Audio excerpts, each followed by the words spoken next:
A continuación, Psicolife.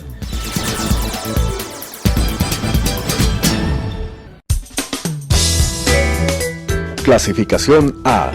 Apto para todo público.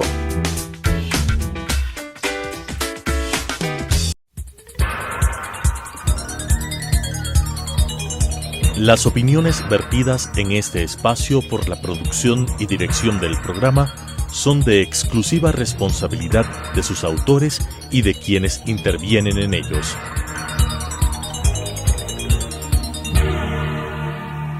Telesucesos Canal 29 UHF presenta Psicolife, un programa creado para hablar de psicología desde una vertiente científica pero amena con la conducción de la doctora Elizabeth Montenegro. Psicolife. Mujeres líderes para un futuro igualitario. Ese es el tema de este año con el que la ONU conmemora el Día Internacional de la Mujer. Y en Psicolife nosotros hemos dedicado todo este mes para hablar sobre la mujer y sus diferentes facetas. Porque para liberarse, la mujer debe sentirse libre, no para rivalizar con los hombres, sino libre en sus capacidades y en su personalidad. Bienvenidos. Y hoy, en este programa de Psicolife, contamos con la presencia de la doctora Marcela Dafonte. Ella es abogada, docente de la Universidad de las Américas y de la Universidad Andina Simón Bolívar. Además, es PhD en Ciencias Jurídicas y Sociales con investigación en Derecho Penal y Estudios de Género. Y la hemos invitado ahora para compartir y conversar sobre un tema que realmente nos preocupa cada vez más, y es hablar sobre la violencia de género. Bienvenidos y bienvenidas a esta nueva edición de Psicolife, cambiando tu vida desde tu mente. Bueno, estamos aquí ya con Marcela. Marcela, qué gusto poderte tener esta vez en Psicolife. Qué bueno poder contar contigo y para hablar de este tema que realmente es muy interesante y muy preocupante también. Pero me gustaría empezar que nos expliques tú a qué nos referimos cuando hablamos de violencia de género. ¿A qué se refiere ese término? Utilizamos o término violência de gênero justamente para poder visibilizar a discriminação estrutural que ocorre contra as mulheres. O sea, quando hablamos de género não é a mesma coisa que o sexo, ¿no? O sexo é o biológico, o género é uma construção social, não só de mulheres, mas de pessoas também trans, de pessoas de sexos distintos, etc. Sin embargo, quando hablamos de violência de gênero contra a mulher, não é certo? A vítima é a mulher. ¿Por quê? Por uma questão de discriminação. E essa discriminação é presente na estrutura social e é derivada de um modelo social que eu chamo de ordem social patriarcal, porque em verdade não havia uma estrutura todavía no patriarcado, pero desde essa época se asignavam roles sociais a homens e mulheres, e esses roles sociais passando ao marcado del tempo, empezaram a generar o que chamamos os estereótipos sociais. É decir, ligados incluso a simbologías, ¿no?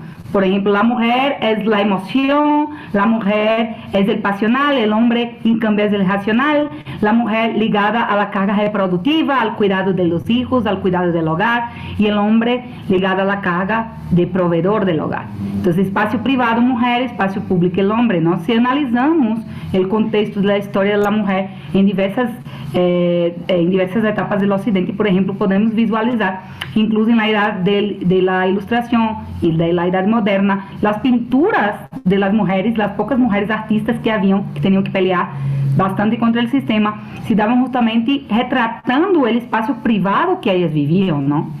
En la Edad Media también existía con el tema de la simbología, las mujeres conectadas a la figura de la bruja, la mujer profesional también era estereotipada y eran queimadas en las hogueras. Entonces, todo, al decorrer de la civilización occidental, existieron muchas etapas que marcaron esa discriminación.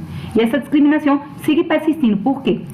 Porque es un tema generacional. Entonces, cuando hablamos de violencia de género, justamente estamos haciendo énfasis a esa discriminación estructural contra el género, ¿no? Contra el género y contra el género femenino, más que todo, ¿no? Porque las mujeres son las mayores víctimas de esa cuestión de la violencia. Ahora, Marcela, sin embargo, así como tú nos haces un recorrido histórico justamente de toda estos estereotipos que se han ido dando tanto a las mujeres como a los varones, sin embargo también las luchas han sido grandes y en teoría, desde la ley y demás, aparentemente las mujeres han logrado avanzar mucho en cuanto a la protección de sus derechos, en cuanto a diferentes oportunidades que podría tener.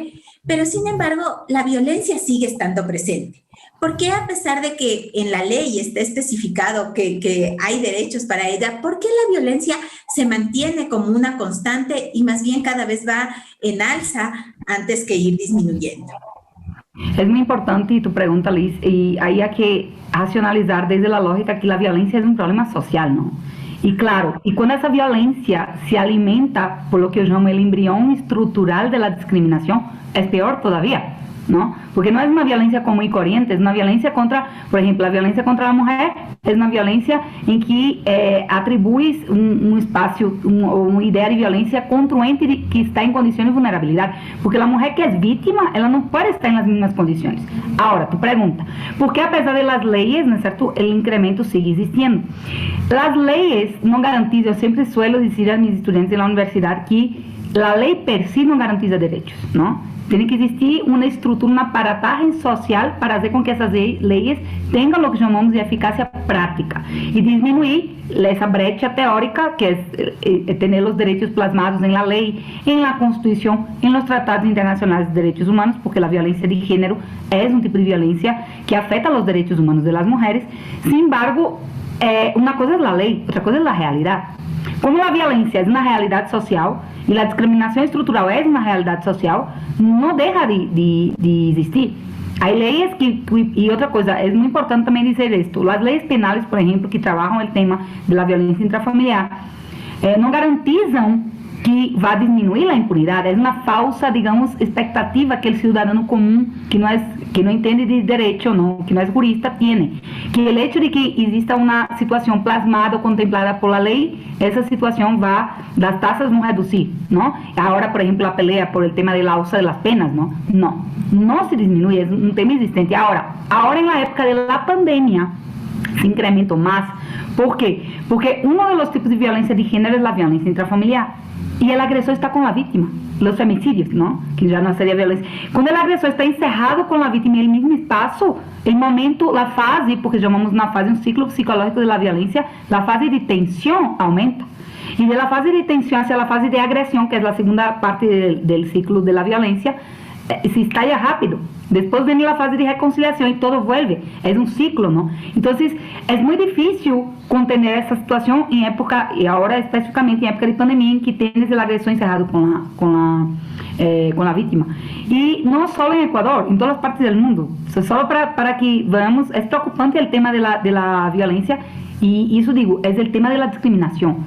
Siempre me pregunto, profe, ¿cómo podemos en clases, cómo podemos solucionar ese problema, que es un problema muy grande, ¿no? Yo digo siempre... No le respondes todavía eso. Vamos a hacer algunas preguntas de todo lo que has dicho, porque creo que sí, nuestros amigos televidentes van a poder ir aclarando algunas cosas. Y tengo dos preguntas de lo que nos decía. Los demás sí va seguro, pero esperemos un momentito. La primera, esto que tú nos dices de que la sociedad es mucho más violenta también, ¿hace de alguna forma que se visualice y que se visibilice mucho más la violencia de género que antes? Porque posiblemente antes era como una vergüenza, ¿verdad? O sea, decir tal vez para una mujer que su esposo o su pareja le maltrata, era dentro de esos estigmas sociales, era un estigma social. Entonces, ahora tal vez está mucho más visibilizada esa violencia, y eso hace que veamos como las cifras más alarmantes. Eso es la primera. Explícanos de eso un poquito y después voy a la segunda con ese ciclo que hiciste, que me pareció muy interesante para aclarar. Perfecto. Vamos despacio entonces. Es muy importante esa pregunta también, Liz, porque el tema de tenemos más leyes, ¿no es cierto? Y conocemos más y hablamos sobre el tema, porque también es un problema. Antes no se hablaba sobre violencia de género. Hace 10 años atrás que llegué en Ecuador, no hablaban tanto de violencia como hablan ahora. Ahora hablan de violencia en el espacio privado, hablan de violencia en el espacio público, hablan de violencia institucional, ¿no es cierto?, que es la realizada, por ejemplo, por los operadores de justicia, de violencia obstétrica, de varios tipos de violencia, no solo la violencia en la familia. Ahora, es más complicado visibilizar el problema de la violencia intrafamiliar. ¿Por qué? Porque tenemos en nuestra mente un imaginario que eu creio que é o imaginário justamente que vem quizás de la herencia que tenemos ou de como vivíamos ou como cada ser humano tinha sua relação prévia com a família, em que existe bastante essa questão de que a mulher não pode falar do tema porque existia, não? Agora está mais digamos, aceitável se falar do tema porque a mulher tem que obedecer al marido, la mujer tiene que estar en la casa, la mujer tiene que cuidar de los hijos y todo lo que dice respecto a la carga reproductiva, ¿no es cierto? A los estereotipos sociales de la carga reproductiva. Sin embargo, el hecho de que ya existen más mujeres profesionales, las mujeres están conquistando bastante espacio porque están estudiando, fíjate que el derecho al estudio de la mujer tampoco es un proceso histórico muy alejado, ¿no? Es más o menos reciente, porque antes las mujeres no podían estudiar. Entonces, el hecho de que tenemos mujeres en espacios públicos y podemos dialogar sobre el tema, por ejemplo, el hecho de las redes sociales, ¿no? Hace con que otras personas puedan tener acceso a la información y conocer que no es normal que el marido en la casa le pegue a su esposa o que el marido porque la violencia psicológica también le insulte a su esposa, que eso es una violencia de género y que eso va contra sus derechos humanos. Entonces, yo creo que eso es un aliento, el espacio para el diálogo en toda la sociedad es un aliento para que las mujeres puedan comentar y puedan hablar sobre el tema. Les da fuerza, les empodera, digamos así. Entonces, yo creo que es eso, divulgar el tema y conversar sobre el tema en espacios públicos, empodera a las mujeres para que las mujeres conozcan sus derechos y puedan recurrir a la justicia en caso de que reconozcan procesos de violencia. Eso es. Bien. Ahora, y con eso creo que vamos aclarando justamente este espacio de cómo la mujer puede empezar a hablar, ¿no es cierto?, sobre esta situación y también a pedir ayuda, que ya vamos a ir hacia eso.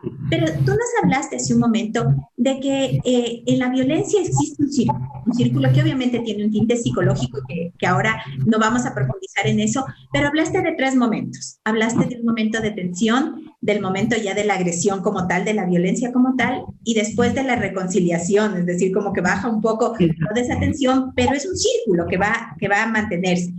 ¿Por qué se da ese círculo? ¿Por qué una persona que está siendo víctima de maltrato, de violencia, porque sabe que está viviendo así, ¿por qué permite que eso se mantenga?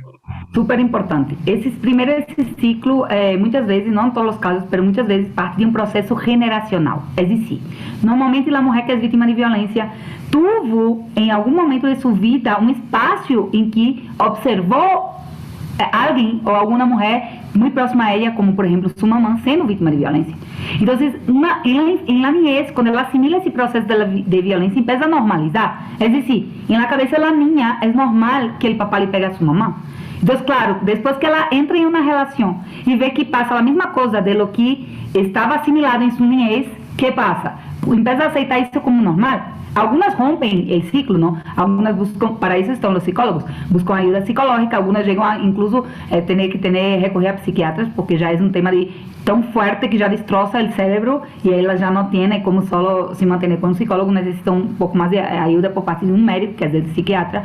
Pero normalmente esas mujeres y esos hombres, no solo las mujeres, hacen parte de ese proceso de generación. El niño que ve el papá que le pega a la niña cree que cuando es adulto y está casado, ya es un adulto, puede pegar a su esposa.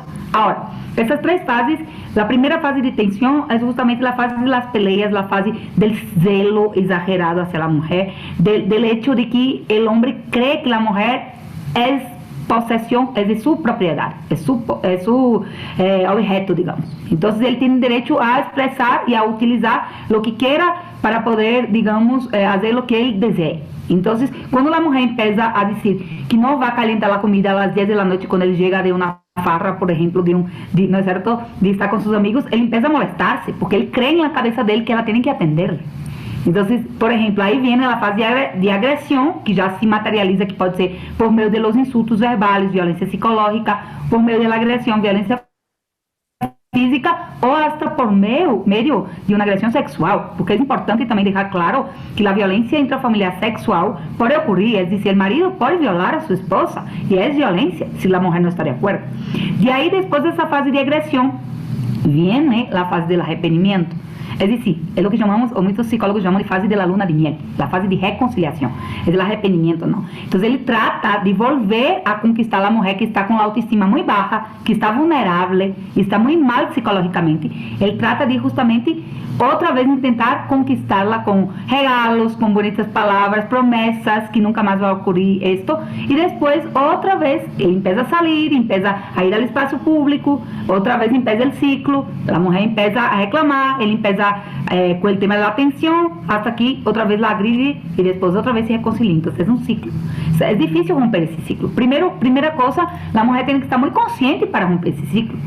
Y fíjate que la violencia intrafamiliar es un tema que estamos hablando no hace muchos años, ¿no? Entonces es un tema que, por ejemplo, vino el tema jurídico desde una sentencia histórica en Brasil, que es una mujer que fue víctima de violencia intrafamiliar por parte del marido y llegó a quedarse en una silla de ruedas para que el gobierno brasileño cree una ley de violencia, por ejemplo, ¿no? La ley de protección integral es 2018 acá. Entonces, antes existía una ley de violencia intrafamiliar. Ahora, Mercé, con todo lo que tú nos vas mencionando, y tú nos dices, bueno, la mujer obviamente se da cuenta que está en esa situación de maltrato, como tú bien decías, su autoestima está sumamente disminuida, el creer en ella misma está totalmente disminuido también en ese sentido, pero también hay otros factores que le impiden romper ese ciclo de violencia, ¿no? También que tienen que ver con la cultura, por ejemplo, el hecho de decir los hijos, o sea, ¿cómo voy a someter a mis hijos a una situación de divorcio, de separación? A veces también, y creo que en una gran medida, el tema económico, porque ¿cómo me voy sola de pronto con mis hijos sin tener trabajo, sin tener las condiciones apropiadas cuando el esposo maltratador o la familia, el núcleo familiar maltratador era el proveedor de esta mujer? Entonces, ¿qué hacer en ese momento? ¿Cómo ayudarle a esa mujer que se encuentra, podríamos decir, un poco atada de manos, que acepta y normaliza de alguna manera esa violencia, porque no tiene las herramientas para poder separarse y poder ser autónoma por sí misma? Muy importante tu pregunta, Liz. Yo creo que la primera cosa es que si nosotros sabemos que una mujer es víctima de violencia, nosotros tenemos que escucharla. Yo digo siempre a mis alumnos de la universidad, porque tenemos un proyecto justamente en ION, un proyecto comunitario, para empoderar y dar asesoría a mujeres víctimas de violencia. Entonces yo digo, es súper importante escuchar. Y eso no importa que la mujer no quiera seguir con el tema jurídico, pero ella viene con la autoestima tan baja, tan mal psicológicamente, que a veces ella quiere ser escuchada. Si ella después decide volver con el agresor, ya no es problema nuestro, nosotros estamos haciendo nuestra parte, es decir, escuchándole, dando insumos para que ella siga con el tema, pero muchas veces no quiere, por lo que dijiste a él, lo que dijiste vos, por el tema económico, porque muchas veces son mujeres incluso profesionales, verás. Es también un imaginario social, cree que la violencia intrafamiliar y la violencia de género solo se da dentro de familias de bajos recursos. No es cierto. En todos los recursos, en todas las personas de recursos altos, económicos altos, medios y bajos, puede existir violencia intrafamiliar, no depende de recursos financieros.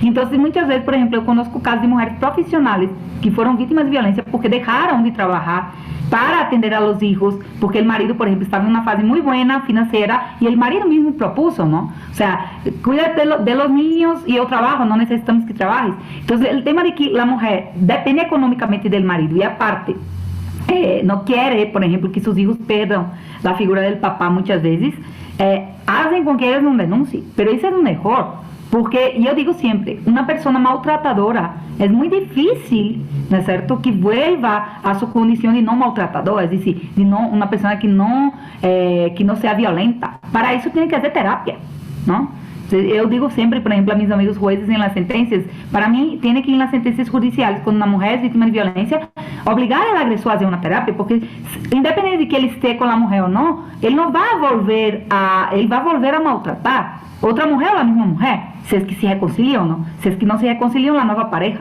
Entonces, el tema económico sí es un problema, pero ahí yo creo que también las mujeres no pueden pensar que no hay solución al problema y quedar aguantando el tema de la violencia. O sea, tienen que buscar cómo hacer, ¿no? O sea, quizás con cosas pequeñas, digamos, es una persona que no es una profesional, pero es una persona que sabe de cocina, entonces puede cocinar unos pastelitos y vender en redes sociales. O sea, ese tipo de emprendedores pequeños, ¿no? Procesos emprendedorismo, digamos, pequeño, pero tiene que salir, no puede ser una excusa el tema de los hijos, ¿no? O el tema económico, tiene que salir adelante. Y vas a condenar tu vida a un maltrato constante porque no quieres salir de eso por tus hijos. Tus hijos van a casar y vos vas a seguir con esa persona, y cuanto más vieja estás o cuando más vieja está la mujer, es peor para salir de eso. Entonces, es un problema, es una barrera, pero hay como pedir ayuda psicológica, trabajando, hay como salir adelante. O sea, el problema es empoderarse, tener en la conciencia de que sí, yo acepto que soy víctima de violencia, reconozco que soy víctima y tengo que hacer algo.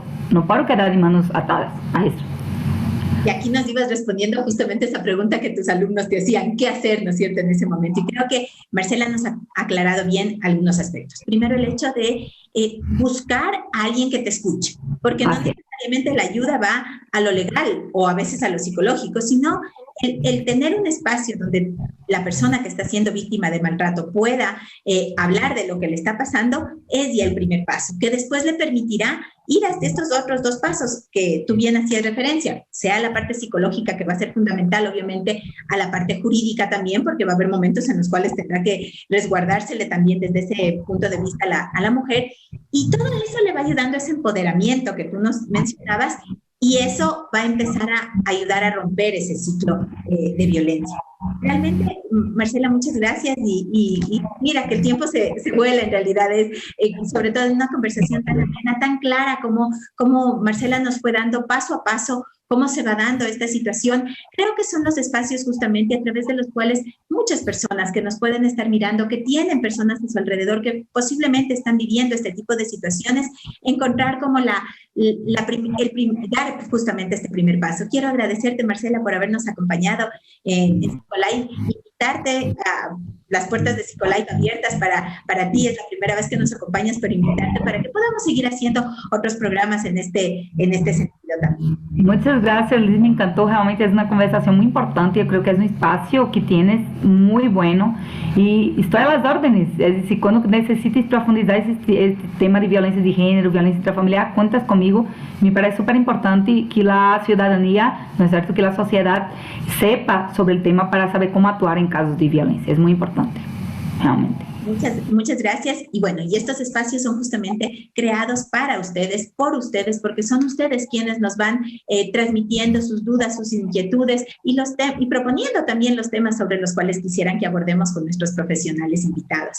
Invitarles también a que nos sigan a través de nuestras redes sociales, a través de Facebook e Instagram, en Psicolife y también en Eli Psicóloga, y también pueden mirar nuevamente este programa, compartir con otras personas que ustedes crean que les puede servir a través de YouTube en Telesucesos Psicolife. Gracias, Marcela, nuevamente, y con ustedes nos veremos la próxima semana. Hasta una próxima. Muchas gracias. Las opiniones vertidas en este espacio por la producción y dirección del programa son de exclusiva responsabilidad de sus autores y de quienes intervienen en ellos.